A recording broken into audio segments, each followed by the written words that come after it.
Pour moi, l'optimisme n'est pas une technique d'autruche qui se met la tête dans le sable, mais une véritable ressource.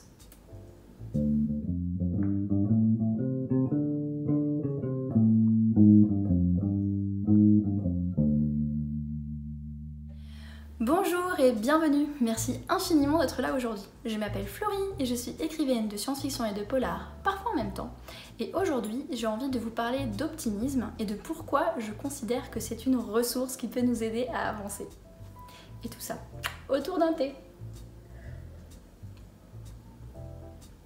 Alors, je vais commencer par vous expliquer ce que l'optimisme apporte en fait. Et pour commencer, je vais vous inciter à lire un livre qui s'appelle Choisir l'optimisme par Shawn Achor, A-C-H-O-R, qui parle de manière scientifique et montrée par des recherches en fait, ce qu'apporte l'optimisme au quotidien. Donc si vous avez envie d'aller plus loin, je vous invite à découvrir cette ressource. Et aujourd'hui, donc dans cette vidéo, je vais vous donner quelques points clés qui sont issus de ce bouquin, mais pas que, qui m'incitent, moi personnellement, en tant que professionnelle, en tant qu'artiste, en tant qu'indépendante, à cultiver activement l'optimisme. La première chose, c'est que l'optimisme apporte une vision plus positive du monde, ce qui apporte de la motivation. Je vous donne un exemple tout con, on est quand même plus motivé à finir de corriger un roman quand on est optimiste sur le fait qu'il va trouver preneur chez les éditeurs que quand on se dit de toute façon il y a 60 000 livres qui sont publiés par an, la moyenne des ventes des bouquins en France c'est 400 exemplaires, j'arriverai jamais à en vivre, ça sert à rien, puis personne s'intéresse à la SF francophone, personne n'achète de SF, ça se vend pas, j'y arriverai jamais, ça sert à rien. Alors là, c'est parfait comme état d'esprit pour se décourager quand on arrive à la période difficile de l'écriture, qui est la période où il faut déjà aller jusqu'au bout de l'histoire, et puis après à la période où il faut relire, corriger, retravailler, enfin comme dans tous les boulots, hein, l'écriture il y a des périodes reloues, et on a intérêt à être motivé pour persévérer. Et je dis ça de l'écriture, mais je pense que c'est valable pour n'importe quel art, n'importe quel projet, n'importe quel métier. Et dans ce cadre-là, je trouve que le fait de voir le bon côté des choses, ce qu'on appelle voir le verre à moitié plein, c'est hyper utile parce que ça fournit les bases de cette motivation. Donc moi, par exemple, dans l'exemple de la publication, alors c'est vrai qu'il y a 60 000 bouquins qui sortent par an, et c'est vrai que la moyenne des ventes, c'est 400 exemplaires, et c'est vrai que la science-fiction francophone ne se vend pas particulièrement bien.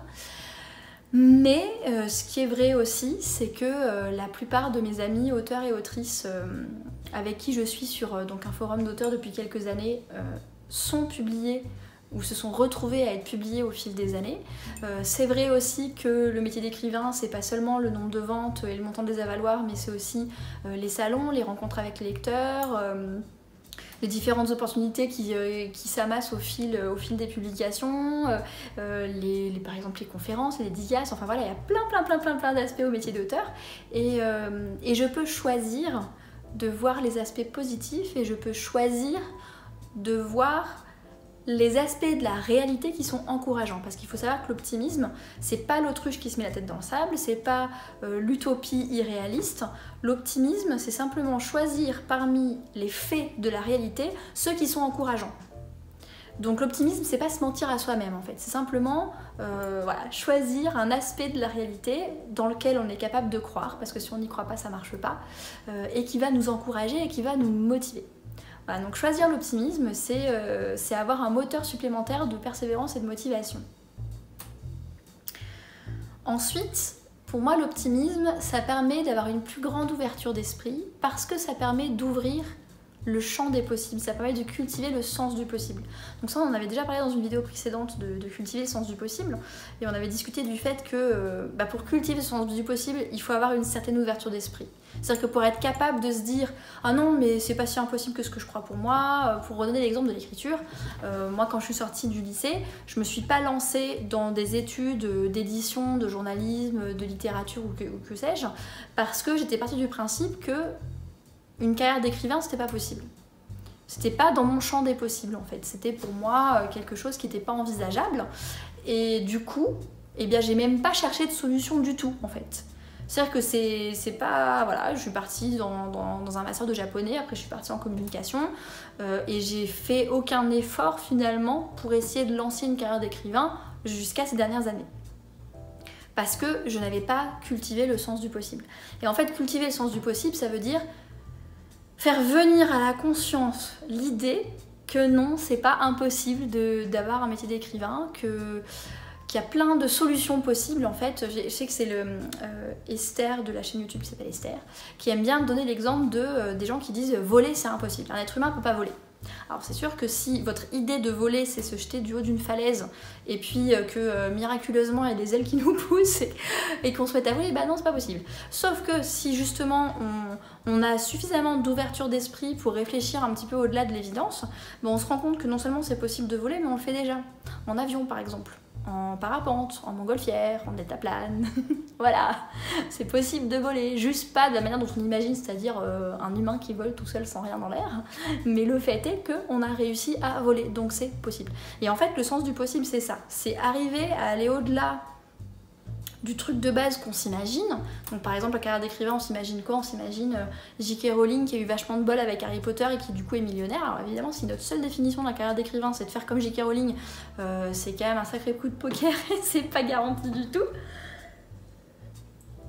Mais si on cultive une certaine ouverture d'esprit et que du coup on reste alerte sur les solutions possibles, les obstacles possibles et comment les contourner, et par rapport aux cartes qui nous ont été données dans notre vie propre aussi, par rapport à la formation qu'on a, par rapport aux gens qu'on connaît, par rapport aux outils qu'on a à notre disposition, qu'est-ce qu'on peut faire et qu'est-ce qu'on peut mettre en place pour arriver vers ce but? C'est ça l'ouverture d'esprit en fait. Et cette ouverture d'esprit-là est favorisée par l'optimisme. Pourquoi?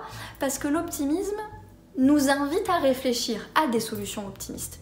Comme ce que je vous disais, l'optimisme, c'est pas de l'utopie, c'est parmi ce qui existe dans la réalité, quelle est l'option la plus encourageante. Donc ça incite quelque part à évaluer la réalité, à remettre en question la réalité et à changer notre vision des choses pour une vision des choses qui sera plus positive.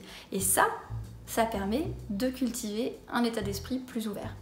Et aujourd'hui, donc ça fait quelques années maintenant que je m'efforce de cultiver l'optimisme, et bien grâce à ça, j'ai lancé ma carrière d'écrivain, je me suis mise au travail et aujourd'hui j'ai différentes options possibles. L'une d'entre elles étant de travailler en tant qu'indépendante dans la communication, qui est le diplôme et l'expérience que j'ai aujourd'hui, donc les cartes qui m'ont été données aujourd'hui, et qui me laisse quand même le temps, de par le fait que c'est un métier indépendant où c'est moi qui choisis mes horaires, ça me laisse le temps d'écrire mes romans et de développer certaines choses sans m'inquiéter de la question financière, puisque rappelez-vous, il y a 60 000 bouquins qui sortent par an, ça vend 400 exemplaires en moyenne et l'ASF francophone ne vend pas. Une troisième chose que l'optimisme apporte, c'est un état d'esprit plus serein et davantage de confiance. En fait, un des aspects cruciaux de l'optimisme, en tout cas pour moi personnellement, qui m'a vraiment changé la vie, c'est le fait d'être optimiste dans le fait que des choses vont se présenter dans la vie. Être optimiste en lâchant un peu le contrôle, c'est-à-dire en me disant que y aura peut-être des opportunités qui viendront dont j'ai pas idée aujourd'hui, mais aussi en me disant que je me fais confiance pour trouver des solutions le jour où il y aura des obstacles. Parce que un gros point de l'état d'esprit un petit peu pessimiste ou un petit peu cynique, etc., c'est de dire oui mais ce sera pas possible parce que peut y avoir ça, peut y avoir ça, peut y avoir ça, peut y avoir ça. Pour l'exemple de l'écriture, ça peut être oui mais c'est pas possible parce que de toute façon l'ASF francophone se vend pas, parce que de toute façon il va y avoir 3000 manuscrits qui vont être envoyés en même temps que le tien, parce que de toute façon J.K. Rowling il y en a une sur 50 millions, et comment tu vas gagner de l'argent, et que donc c'est pas la peine. Et donc tous ces obstacles là, en fait un état d'esprit optimiste aide à quelque part à avoir confiance dans ma capacité à trouver des solutions le jour où le problème se pose. C'est-à-dire que si demain j'ai un problème d'argent, j'ai confiance dans ma capacité à trouver une solution avec mon expérience professionnelle, avec ma famille, avec les circonstances de vie telles qu'elles seront à ce moment-là, pour gagner de l'argent tout en continuant à écrire. Là c'est simplement un exemple, hein. Mais c'est vrai que quand on se lance dans quelque chose, quel que soit projet de vie, projet professionnel, projet personnel, familial, peu importe, on peut se dire qu'il y a une montagne d'obstacles, et en fait l'optimisme Cultiver l'optimisme aide à avoir confiance dans notre propre capacité à trouver des solutions le jour où les difficultés se présenteront. Et ça change énormément les choses. Parce que ça permet d'être moins stressé. En tout cas, ça m'a permis, moi, je l'ai constaté personnellement, que ça m'a permis d'être moins stressée au quotidien, de moins avoir peur justement des difficultés potentielles, des problèmes potentiels, d'avoir davantage confiance en moi aussi, et d'avoir davantage confiance dans ma capacité à résoudre les problèmes le moment venu. Et je puise notamment dans ma capacité passée à avoir résolu des problèmes pour me prouver à moi-même que je suis capable de résoudre les problèmes futurs aussi. Voilà, donc là la vidéo arrive déjà à 10 minutes, donc je vais m'arrêter là. Je voulais vous proposer des solutions pour cultiver l'optimisme, mais du coup ce sera le sujet d'une prochaine vidéo sur le sujet. En attendant, pour rappel, parmi tout un tas de raisons possibles et imaginables, ce qu'apporte à mon sens le fait de cultiver un état d'esprit d'optimisme, de choisir l'optimisme, comme dirait Sean Accord, c'est que ça apporte de la motivation, une source de motivation et de persévérance. Ça apporte une plus grande ouverture d'esprit qui permet de davantage cultiver le sens du possible et les champs du possible, et de voir peut-être des possibilités là où un état d'esprit plus pessimiste ne verrait même pas l'option finalement. Et ça permet de cultiver une certaine sérénité et une certaine confiance en soi, dans la vie, une confiance dans notre capacité à surmonter les problèmes à venir. Voilà. Donc n'hésitez pas à me dire, par exemple en commentaire sous la vidéo ou sur les réseaux sociaux @FloryTaylor, ce que vous pensez de tout ça. Quel est votre rapport à l'optimisme? Est-ce que vous êtes plutôt optimiste ou plutôt pas? Est-ce que cette vidéo vous a convaincu ou pas de faire preuve d'un peu plus d'optimisme dans la vie? Si vous-même vous faites déjà partie de cette petite ligue des optimistes convaincus, n'hésitez pas à me dire si vous voyez d'autres avantages à cultiver un certain optimisme dans votre vie. En attendant, je vous remercie infiniment d'avoir regardé la vidéo jusqu'au bout. Je vous souhaite une belle journée, une excellente soirée et à la prochaine.